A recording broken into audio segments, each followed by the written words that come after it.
Sky has rated the following film PG. Parental guidance is advised. Viewers are warned the following programme contains flashing images.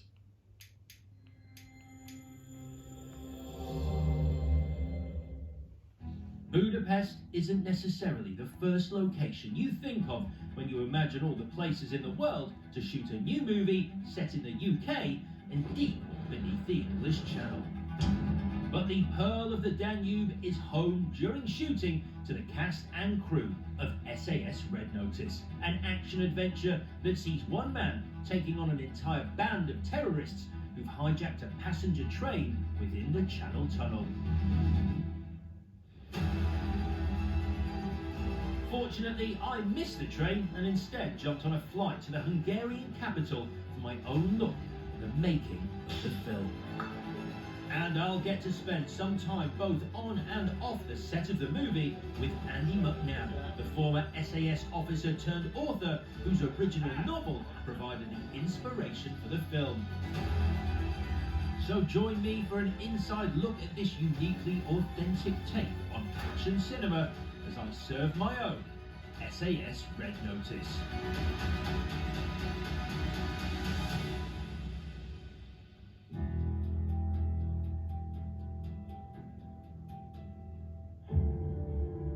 Filmed prior to the worldwide COVID outbreak during a freezing winter across 4 countries, SAS Red Notice pits a young elite soldier against a group of terrorists who've taken a Paris-bound train hostage inside the Channel Tunnel.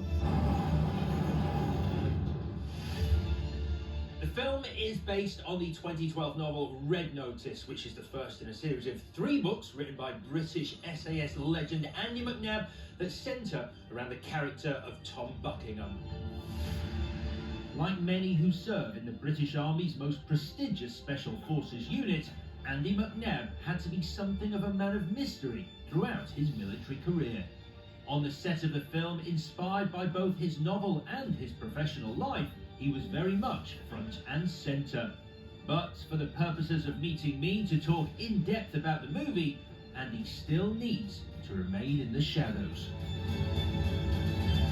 Andy McNabb, it is fantastic to have you here to be talking about SAS Red Notice. How are you? Very well. Good to see you again. Good to see you again. Yeah, in slightly warmer and comfier surroundings. Yeah.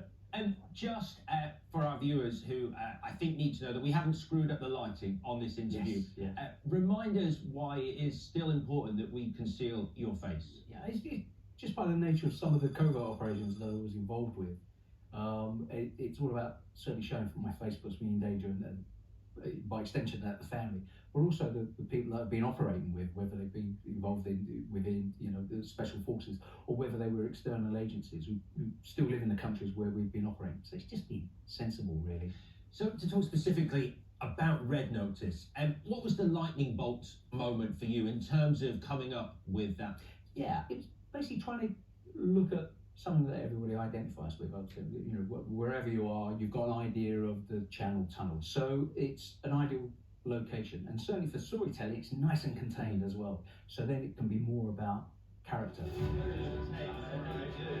It probably wasn't a huge leap, in terms of temperature at least, for Sam Heughan to go from Outlander's Scottish Highlands setting to Budapest in November. The biggest guns you can find as well.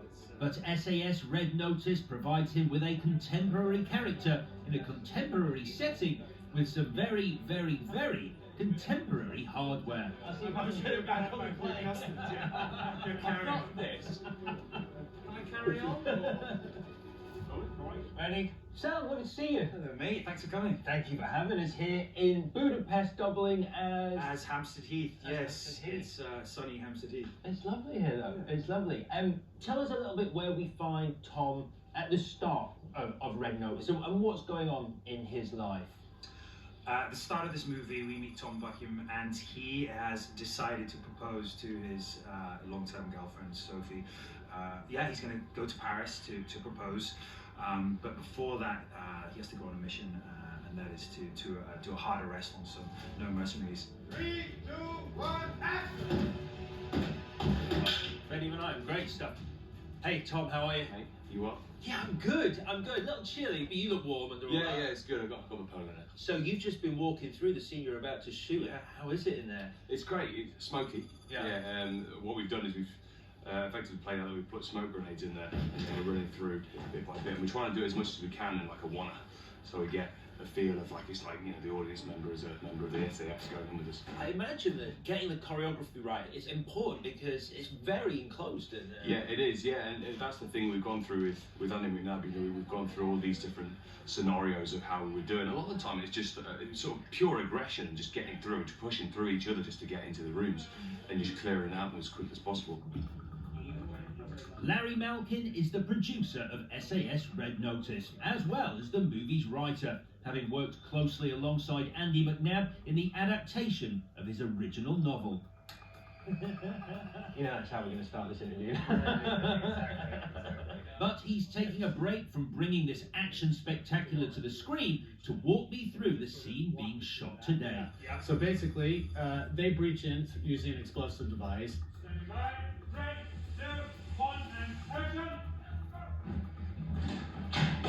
They come in and they encounter resistance from the Black Swans. They're supposed to be using at this stage non-lethal force to Yes. apprehend the That's Black exactly the Swans. word. They'll shoot a taser round in this instance and drop this guy here. And it's at this point that he's coming into the kitchen. He's searching, you know, to see if there's any additional combatants. One appears around this doorway here. So it's at that point when he says clear. Clear! He gets up and then they can proceed. They then are going to proceed. At this point, it'll be a lot more smoked up. So on the day itself, this will all be filled with smoke and you can't quite see. For you? Yeah. Just as he's coming round, it's at this point that he spots her figure dashing up the stairs. We do a very long steady cam shot that goes all the way through the house. You know, I'm walking around on my own and there's smoke going off and explosions and all the effects as well. It puts you there, you know. So it's a lot of fun, and obviously having Andy McNabb on set as well has been amazing to draw upon his expertise. Is it wrong that I'm pretending to hold a gun while I do? Is that all right? I'm really No, it's feeling good, this moment. That one, gun ready, comes up, and now again in textbook mutual support, they're proceeding in through here. They'll turn around, and it's at this juncture that they see what they believe is Grace, and perhaps we'll leave it there. I mean, I've read it. That's why I'm grinning, just so you know. I'm going, oh, I know what happens here. Yeah, that's really cool. Let's talk about having Andy McNabb sort of supervising and advising on this. It's been great to have him on set. You know, obviously there's a mysticism around him as well. People don't really know who he is. He has a great history. It was great to dip into his books and read all about his experiences. He's been so open and a great sort of military advisor as well. You know, from small things from moving tactically to the bigger stuff as well. Big breath, yeah. Boom, and then you're in deep breath. Yeah. Because obviously we're going to be interviewing him for the show, and no one knows what he looks like. No one knows. No, he wears a mask every day. He probably doesn't realise it, but we're all watching him all the time because he's quite a character, and actually the character Tom is, a large percentage of him is Andy in that character. You know, every single little question that we have, like, Andy, what would happen here if we did this, and why would I do it like that? And he's brilliant. He comes straight and he goes, yeah, just smash through. Yeah, just aggression, just go through. Yeah, so it's great. Actually, everyone on set does impressions of him now. Oh, yeah. Yeah, he's got this great attitude. It's very can-do. But he's so everyone's doing this now. I just met him and he does it. Yeah, that's fine. You right? Yeah. You sounded quite a good impression of him. What was it like when you... Yeah, just kill him. Yeah. His flippancy about killing people is quite hilarious and scary at the same time. The best of the best. Hugely talented bunch of filmmakers coming to you, and they know how to make a movie. But from your end, what did you want to explain to them? What was it important for you to get across? I guess in terms of the way the SAS operates. Yeah, I think that there's obviously there's lots out there, with all types of special forces and in all different sort of standards, whether it's very outlandish sort of action sequences, and which is fine because it's entertainment. But the intention and actually really pleased with it because it shows it.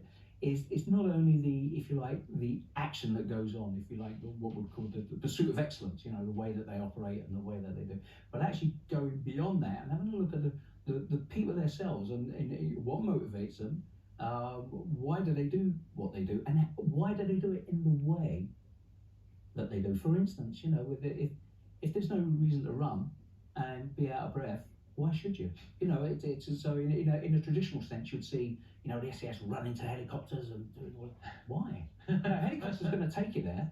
It's all right. You get on a helicopter and you fly there. So it's just trying to show the reality of what goes on. So when the action does start, you can understand the reasons why they're doing what they're doing, as opposed to just anything from gratuitous violence to just running around shouting at each other, which means nothing. There's still plenty to come on this exclusive look behind SAS Red Notice, where I'll be going underground to meet more of the cast. And I'll be back with Andy McNab to look at how his unique experiences both inside and outside the military came to shape the movie.